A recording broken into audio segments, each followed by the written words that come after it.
Então, agora vamos iniciar o jogo. O jogo é composto, cada rodada do jogo, ela é composta de 3 fases. A fase de Westeros, a fase de planejamento e a fase de ação. Na fase de Westeros, a gente revela o topo dos baralhos de Westeros. Na fase de planejamento, a gente vai colocar as fichas de ordem. E na fase de ação, a gente vai executar essas ordens. Primeira coisa que a gente deve fazer na fase de Westeros, lembrando, a fase de Westeros não acontece na primeira rodada, só a partir da segunda. Mas vamos começar a explicar o jogo por essa fase. Primeira coisa que a gente faz na fase de Westeros é avançar o marcador de rodada. Aqui a gente avança, passamos aqui do 1 para o 2. Agora, segunda coisa que a gente vai fazer é revelar o topo dos baralhos de Westeros. Revelamos aqui a primeira carta, a segunda carta e a terceira carta. Agora, a gente vai avançar, eventualmente, o marcador da trilha de selvagens. Então, para isso, a gente vai contar quantas vezes esse símbolo aqui apareceu. Por exemplo, aqui apareceu nessa carta, tem o símbolo dos selvagens. Nessa carta já não tem o símbolo dos selvagens. E nessa carta, na número 3, também tem o símbolo dos selvagens. Então a gente vai avançar 2 casas dos selvagens. Que na verdade estava aqui no 2. E vai 1, 2. Se ela chegasse na posição 12, o ataque dos selvagens ocorreria imediatamente. Eventualmente, vai ter alguma carta daquelas ali que também indica ataque dos selvagens. Poderia acontecer dos selvagens atacar 2 vezes durante uma rodada. Uma porque chegou na posição 12 e outra por causa da carta de ataque dos selvagens. Nesse caso aqui, apenas passou da posição 2 para a posição 4. Então por enquanto os selvagens não vão atacar. Então após revelado todas as cartas de Westeros, a gente vai começar a resolver elas. Começando pela número 1, passamos para a número 2 e a número 3. Vamos explicar aqui as principais cartas de Westeros. A primeira aqui, suprimento. Aparecendo a carta de suprimento, a gente vai ter que atualizar o marcador de suprimentos, que é esse marcador aqui, que indica a quantidade máxima de exércitos que a gente pode ter. Então a gente vai contar todos os territórios pertencentes ao jogador, nesse caso aqui vamos dar o exemplo dos Baratheon, todos os territórios que ele possui, que tem esse barrilzinho aqui. Os territórios que o jogador possui os territórios onde ele tem uma unidade, por exemplo, nesse caso aqui pertenceria ao jogador, onde ele tem uma ficha de poder, também pertence ao jogador, e também tem alguns territórios com a ficha de poder impressa no tabuleiro. E aqui também tem um barrilzinho. Então nesse caso dos Baratheon, ele teria 1, 2, 3, 4 barris. A gente atualizaria a marcador de suprimento de 2 para 4, significando que ele poderia ter um território com 3 exércitos e outro território com 3 exércitos também, e 2 territórios poderia ter 2 exércitos. Vamos a um exemplo aqui onde os Baratheon passam do suprimento 4 para o suprimento 2. No suprimento 4, ele poderia ter um território com 3 exércitos, outro território com 3 exércitos, outro território com 2 e outro território com 2. Lembrando que um território com uma unidade apenas não é considerado exército. Ou seja, vamos aqui para o caso dos Baratheon. Ele poderia ter quantos territórios quisessem com uma unidade, porque isso não é considerado um exército. Mas assim, passando do 4 para a posição 2, agora ele vai poder ter no máximo um território com 3 exércitos, com 3 unidades. E também um território com 2 e um território com 2. Nesse caso aqui, a gente tem um problema. Porque os Baratheon tem esse território aqui, que tem 3 unidades. Esse território aqui também tem 3 unidades, mas agora não pode mais ter, só pode ter um território com 3 unidades. Então a gente vai ter que eliminar uma dessas unidades para a gente se ajustar aos suprimentos. Então a gente, assim, ó, lembrando que no porto, que é essa região aqui, pode ter no máximo 3 unidades. Então o que ele vai fazer? Ele vai ter que eliminar uma unidade. Ele vai escolher eliminar um barco daqui. Mesmo assim, ele não está ajustado nos suprimentos. Porque lembrando aqui, na posição 2, ele pode ter um exército, um território com 3 unidades. Ok, só tem esse território aqui com 3 unidades. E um território com 2 unidades e outro território com 2 unidades. Aí acontece problema. Porque a gente tem o porto com 2 unidades, esse mar adjacente ao porto aqui com 2 unidades, e tem também esse território aqui com 2 unidades. Então a gente vai ter que eliminar um deles para se ajustar os suprimentos. Então a gente elimina esse soldado aqui. Agora os Lannister ficarão ajustados aos suprimentos. Ou seja, tem 3 unidades nessa região aqui, 2 unidades no porto e 2 unidades aqui nesse mar, se ajustando aos suprimentos. Vamos aqui então a um exemplo de recrutamento. Primeira coisa que a gente tem que fazer é olhar na marcador de suprimentos qual a quantidade de unidades que a gente pode ter. Vamos no exemplo aqui onde os Lannister estão na posição 3 no marcador de suprimentos. Então eles podem ter um território com 3 unidades, outro território com 2 unidades, outro com 2 e outro com 2. Por enquanto, tudo ok. Nenhum território tem mais que 3 unidades e a gente tem apenas um território com 2 unidades. Então agora vamos começar o recrutamento. Aqui nessa região a gente tem um castelo, temos um ponto de recrutamento. A gente vai usar então nosso ponto de recrutamento e recrutar um soldado. Colocamos aqui. Agora a gente tem uma região com 3 unidades, uma região com 2 unidades e outra região com 2 unidades.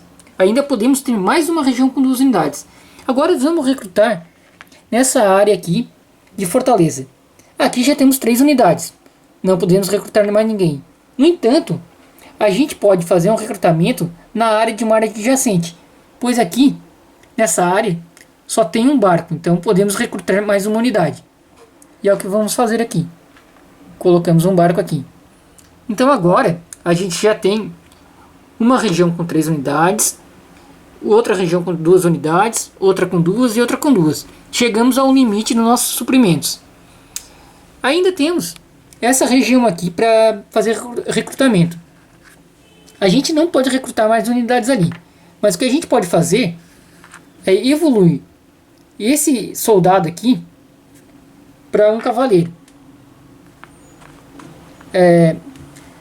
O soldado, que é essa figurinha aqui, ele pode usar um ponto de recrutamento para evoluir para um cavaleiro, ou então usar seu ponto de recrutamento para evoluir para uma máquina de cerco. E nesse caso aqui, não alterou a quantidade de unidades que a gente tem nesse território. Então ainda temos dentro do limite dos suprimentos. A gente tem um ponto de suprimento sobrando. Nesse caso aqui, a gente ainda pode recrutar uma unidade aqui no porto, pois uma unidade não é considerado um exército. Aqui nessa região aqui, sobrou um ponto de recrutamento que a gente não tem o que fazer, não dá mais para colocar em região nenhuma. Na verdade, a gente poderia colocar esse ponto que sobrou nessa região aqui de mar. Mas eventualmente vai ter algumas regiões com fortalezas ou castelos que não vai ser possível recrutar ninguém. E assim demos o nosso exemplo de recrutamento. Tem mais uma coisa interessante aqui. Se a gente tivesse os barcos, por exemplo, dos Baratheons aqui, nessa região, não poderíamos recrutar nenhum barco nessa região de mar aqui que os Lannister dominam, que os Baratheon dominam. O que a gente poderia fazer, então, se fosse recrutar barcos, é recrutar no porto.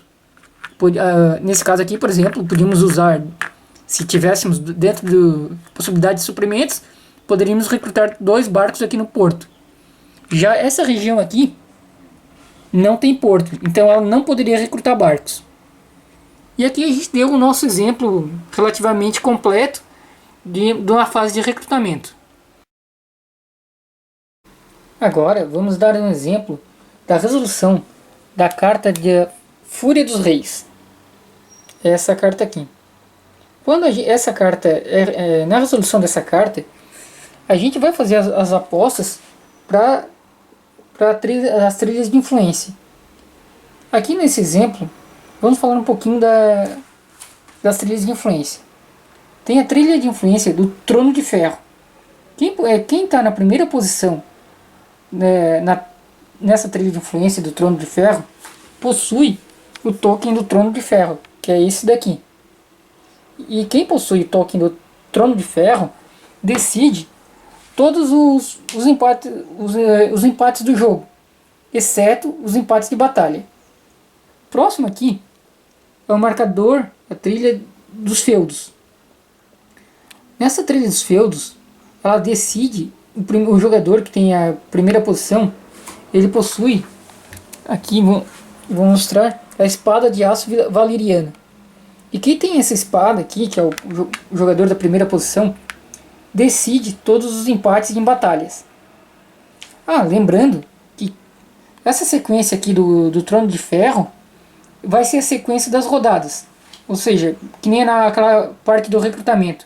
Primeiro aqui ia recrutar os Baratheons, depois os Lannister e por fim os Stark. Agora vamos falar do marcador da Corte Real.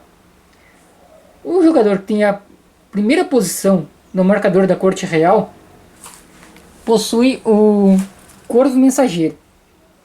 E o Corvo Mensageiro, ele pode, depois de revelada as fichas de ordem, tu pode usar o Corvo Mensageiro para trocar uma de suas ordens. Nesse exemplo aqui, a gente poderia trocar essa ordem de defesa aqui, podíamos tirar ela e botar uma ordem de marcha. Feito isso, a gente vira a ficha do Corvo Mensageiro para indicar que ela já foi usada nessa rodada. A espada de aço valeriano, ela também fornece um ponto adicional numa batalha. Se tu usar ela na batalha, tu vira ela para dizer que nessa rodada ela já foi usada e não pode ser usada novamente. Também o jogador que possui o Corvo Mensageiro, ao invés de ele trocar uma ficha de ordem, ele pode usar a ficha do Corvo Mensageiro para olhar a primeira carta dos selvagens, para ver qual seriam os acontecimentos aqui, se essa carta do selvagem sair. Então agora vamos realmente para a resolução da carta da Fúria dos Reis. Primeira coisa que a gente vai fazer é tirar todos os marcadores aqui, que a gente vai apostar em todas essas trilhas. A gente vai fazer apostas para tentar ter a melhor posição nesses marcadores de influências. E a gente vai apostar fichas de influência, que são essas fichinhas aqui. Antes de começar as apostas, todos os jogadores têm que revelar quantas fichas tem. Isso tem que ser visível e todos têm que saber. Então e aqui lembrando, os Baratheon destinam o Trono de Ferro e eles vão decidir os empates. Então agora vamos começar as apostas. Para começar as apostas, os jogadores agora vão, depois de revelada quantas fichas tem, vão esconder atrás dos seus escudos as suas fichas de influência. Nesse caso aqui vamos pegar o dos Baratheon, vamos pegar o dos Lannister,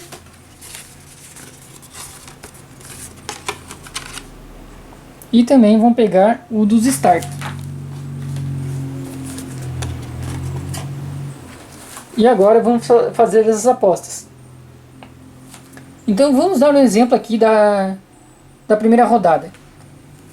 Todos os jogadores apostam em segredo e revelam ao mesmo tempo. Vamos já revelar. Então revelamos aqui as fichas apostadas. Os Baratheon, das suas 9 fichas, apostaram 4 no primeiro marcador, que é o marcador do Trono de Ferro. Os Lannister apostaram 5 fichas de influência.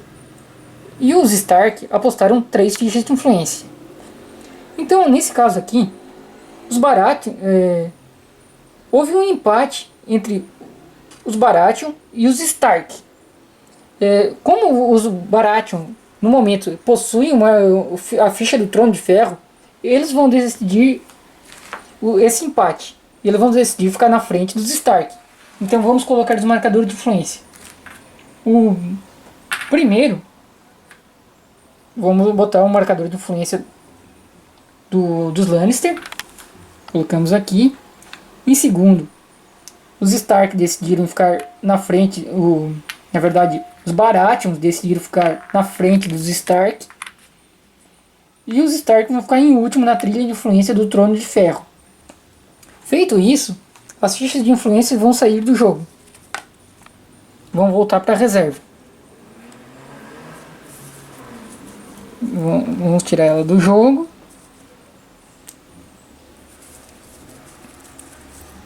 E outra coisa que vai acontecer, agora a ficha do Trono de Ferro, que era dos Baratheon, vão passar a ser dos Lannister, que ganharam, que agora estão na primeira posição do Trono de Ferro. Agora, vamos para as apostas aqui da Trilha dos Feudos.